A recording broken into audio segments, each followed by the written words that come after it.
Hello guys, आज चाहिँ मैले एउटा नयाँ फेरि रेसिपी लिएर आएको छु। यहाँ हेर्नुहोस्, यहाँ चाहिँ मटर, चना र गोटामुङ यो उमारेको छु र म यसलाई बोइल गरिसकेको छु र यसलाई हेर्नुहोस् राम्रोसँगले पाकिसकेको छ र म यसलाई अब छान्नेछु। यसमा चाहिँ टमाटर, खोर्सानी, अदरक, मसलाहरू सबै लगाएर मैले झानिसकेको छु र यहाँ हेर्नुहोस् यो उम्लिँदैछ। अब यसै त यो पाकिसकेको छ र अब यसलाई झारेपछि त खान सकिन्छ। र अब यसमा चाहिँ म सानो चम्मचले 2 चम्मच घिउ लगाउने छु। यसमा घिउ चाहिँ एकदमै राम्रो सेन आउँछ घिउले गर्दाखेरि र खानु पनि स्वादिष्ट हुन्छ र शरीरको लागि पनि राम्रो हो।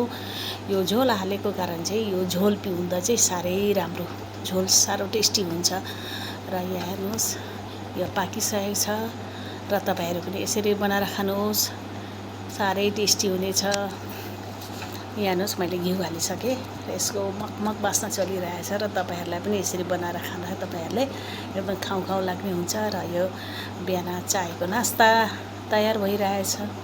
र यहाँ हेर्नुहोस् मैले यहाँ प्याज पनि सानो सानो काटेर हालेको छु र टेस्टीको लागि है।